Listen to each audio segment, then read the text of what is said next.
It is all heating up in the Premier League title race. If City win their game in hand, they go top on 52 points. But that's only 3 points between City, Arsenal and Liverpool with 15 games to go.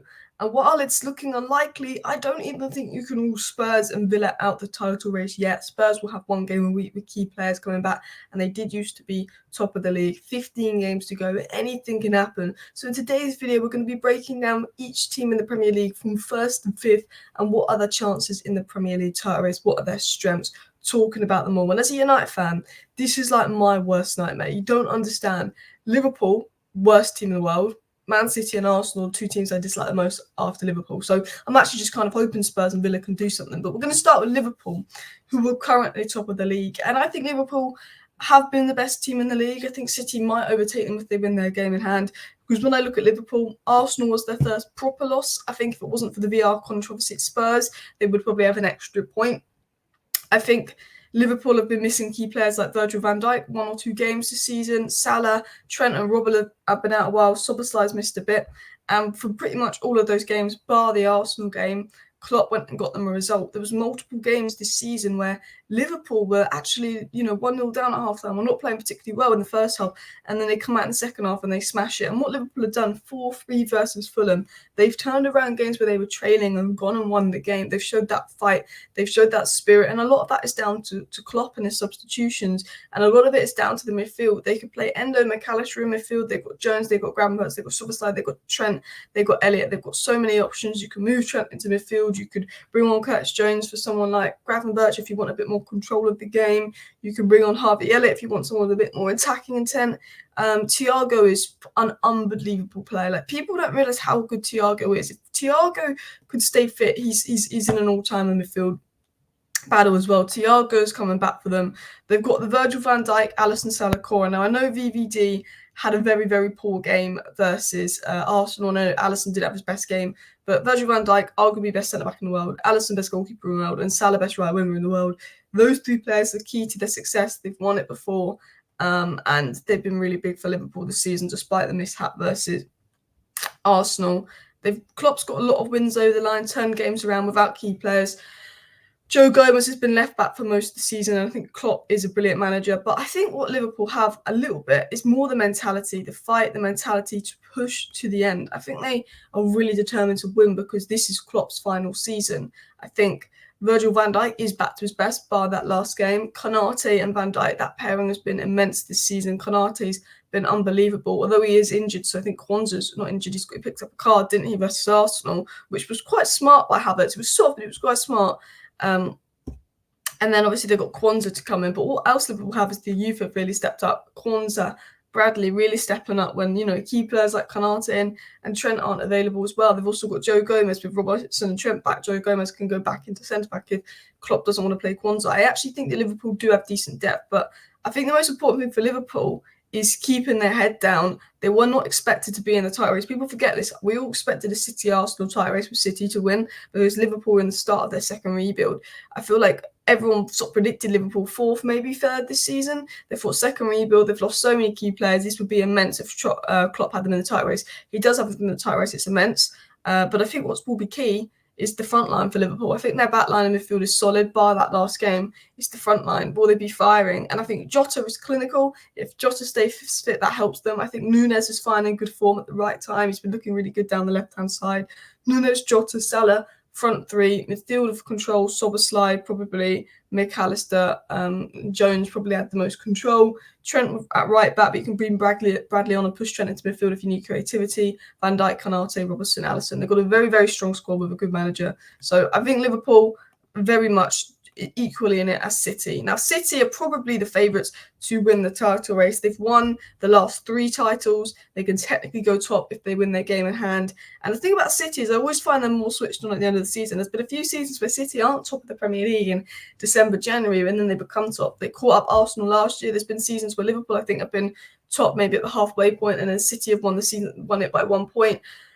There's been seasons where Man United were top. There was a season where Man United were top in like January, but we weren't very good. But I think that was the season we came second under Ollie, and then City ended up winning it. And people were saying, should Pep be sacked at the start of each season? Sometimes City start seasons slower than they finish. Once City get going, they get going, and City just don't stop. And I think people forget that. I think they've got people like Kevin De Bruyne back, which is going to be massive this season. Phil Foden is in the form of his life. Phil Foden's playing the best football he's ever played. Phil Foden's back. But what City have is a reliable striker. Jesus is a good striker, doesn't score goals. Nunes is a good striker, not super clinical. Haaland, you've got a reliable clinical striker, which I think gives them that edge, because there's times where Liverpool and Arsenal play well, but the goals aren't coming for them, whereas with City, the goals come from them. City have an insane squad. They have an unbelievable squad. They've got De Bruyne, they've got Haaland, they've got unbelievable centre-back options as well, and Diaz, Guardiola, Stones, Ake, Akanji, depth there. They've won it before. They've got the experience. Yes, they missed Gundogan, but Foden is in the form of his life. Kevin De Bruyne is back. Alvarez has been playing really, really well. Doku's looking threatening. I think City, now they've started going, they might not stop. And that's the thing with City. That's something they do. Once they get going, they don't stop. Going into Arsenal. And I said, yes, Arsenal had a blip in January, but I wouldn't rule them out the title race. Where I said if they win a couple of games, they're 3 points within top. That's why I won't even rule Spurs and Villa out, and we're going to speak about them next. David Raya has been looking a lot better. I think David Raya has really impressed me in the recent games for Arsenal. They've missed a lot of key players like Timber, Tomiyasu and Partey. I actually think Timber and Tomiyasu are their two best fullbacks. I think Zinchenko is good for Arsenal in the games where they're going to dominate possession, but against the bigger sides, they might want the defensive stability of Tomiyasu, who was brilliant in that 6-0 win versus Lens. And then Thomas Partey's been just disappeared all season. So I bet they're so glad they signed Rice even more now. But I think Partey, Rice, Odegaard would have been their best midfield three. Gives them a bit more balance and stability. There's been problems with the left centre mid role. Arsenal, Jorginho came in that Liverpool game, really stepped up. Jorginho, Rice.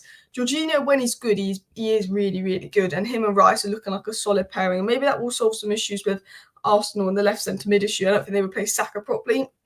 I think Martinelli's becoming good at a good time. Been looking good these last couple of games, had a poor start to the season. And he'll be so key because there's times where Arsenal have been good, but they're not scoring the goals. They're not as free-flowing in attacks. So if Martinelli can come good, Jesus can be a bit more clinical and Saka can keep it up, but he looks exhausted. They'll be good there. I think Emil Smith-Rowe could come on the left centre mid and solve some issues.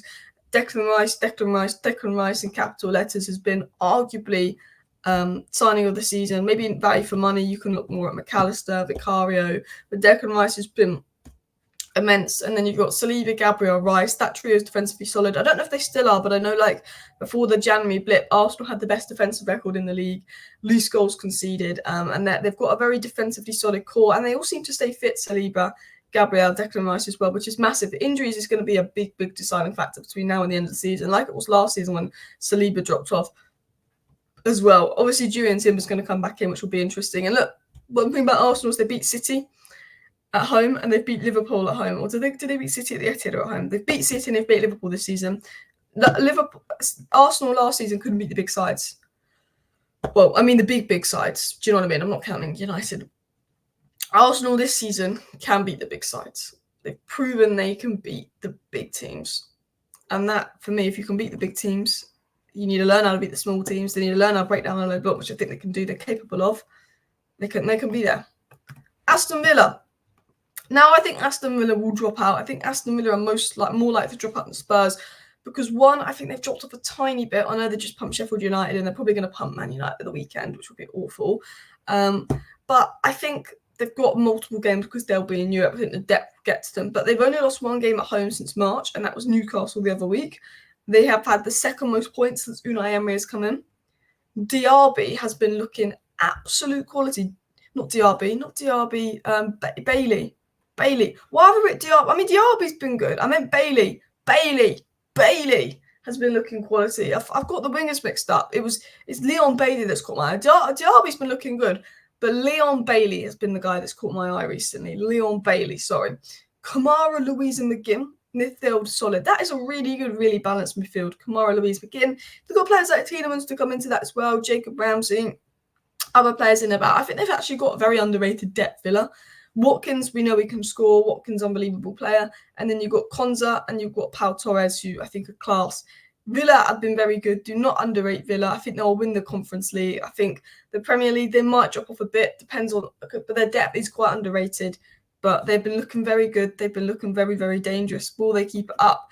And then going into Spurs, and for me, I think Spurs have had the worst injury crisis in the league, with maybe Newcastle, followed by Brighton and United. Those are the 4 teams that have been hit the worst by injuries, but they've had the worst injury crisis, and they're only 7 points from top with 15 games to go. They've still got to play some of the big teams. We know that they love to take points off the big teams. They've invested in January and will only have 1 game a week. So they're the only team that's really, I guess, got stronger, and they're going to have so many people coming back. Like Spurs were top of the league, then everyone got injured at once. And then they're only 7 points off top, with the fact that they've got Werner coming in, Dragusin coming in. They're going to have Son, Saab, Suma back, Maddison and Mickey van der Ven, who was so key for that unbeaten run, and the reason they were top of the league after like 10 games. They are back as well. I think I don't think Spurs will win the league. I think they could go on a big run and be close. I think they'll finish top 4. I think they will. I think Maddison and Van der Ven back is massive for them. They were key to the run that got them to top of the league. Mickey van der Ven this season, arguably when he's played, he can't be the best centre-back in the league this season because he's been out for so long. But if he was fit all season, you'd be having a conversation between Van Dijk and Mickey van der Ven, who has been the best centre-back in the league this season. Then you've got Maddison, who's just unbelievable. Maddison's unbelievable. What he's done when he came into Spurs, not just goals and assists, but how good he's been.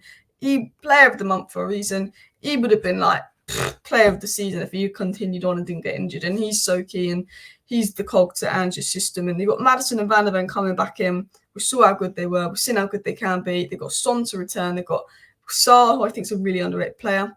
I think also this is Ange's first season, they're only going to get better. They're going to be the only team in the top 5 that doesn't have Europe, so 1 game a week. So they'll probably be least affected by injuries, but you don't know with Spurs this season. And players like Ben Davies have really stepped up in the absence of Van der Ven. They've done a good job. They grinded out results. They gave City difficult games.